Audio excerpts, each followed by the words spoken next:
எவ்வளோதான் மருந்துகள் கொடுத்து வளர்த்தாலும் இந்த மாதிரி இழப்புகளை தவிர்க்க முடியாமல் தான் இருக்குது.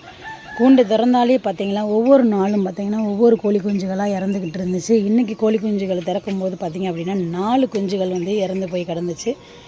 என்னடா அப்படின்னு பார்த்திங்கன்னா எப்படி தான் இறக்குதுன்னு தெரியல. அவ்வளோ மருந்து 3 மருந்து ஒரு மாதத்தில் 3 மருந்து கொடுத்தாச்சு. ஆனாலும் இந்த மாதிரி தான் இழப்புகள் இருக்குது. நீங்கள் கோழி வளர்க்குறவங்களா இருந்துச்சுன்னா இந்த மாதிரி பிரச்சனைகள்லாம் சந்திச்சிருக்கீங்களா அப்படின்றத மறக்காமல் கமெண்ட் பண்ணுங்கள். இதுக்கு என்ன தீர்வு அப்படின்றத மறக்காமல் சொல்லுங்கள். இதெல்லாம் தூக்கி போட மனசு இல்லை. ஒரு கோழி அப்படின்னா நம்ம தூக்கி எறிஞ்சிடலாம். இத்தனை கோழிகளையும் தூக்கி போட மனசு இல்லாமல் இப்போ நம்ம என்ன பண்ண போகிறோம் அப்படின்னா குழியில் போட்டு ஒரே இடத்துல நம்ம புதைச்சிட போகிறோம். எல்லாம் பார்த்திங்கன்னா ரொம்ப ஆயிடுச்சு, எருமுச்சிட்ருக்கு. இது கொஞ்சம் சாகிற நிலைமையில் இருக்குது, பொழைக்கிறதுக்கு வாய்ப்பு இல்லை. அந்த ஸ்டேஜில் தான் இது இருக்குது. என்ன பண்ணுறதுன்னு எனக்கே தெரியல.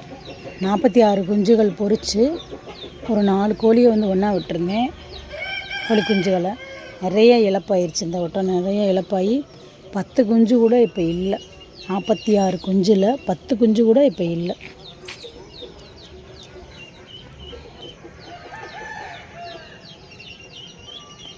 அந்த இழுத்துக்கிட்டு இருந்த கோழியும் இப்போ இறந்துருச்சு. அதனால் மொத்தமாக மண்ணை போட்டு இந்த செடிக்கு உரமாக மாற்ற போகிறேன்.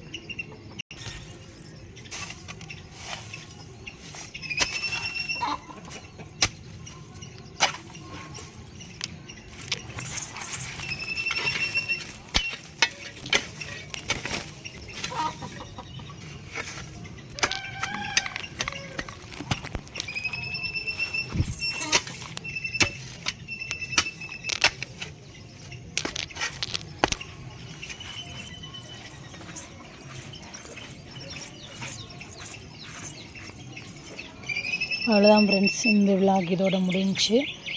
அடுத்த வீடியோவில் சந்திக்கலாம். இந்த மாதிரி கோழி குஞ்சுகள்லாம் உங்களுக்கு இறக்குதா அப்படின்றத மறக்காமல் கமெண்ட் பாக்ஸில் சொல்லுங்கள்.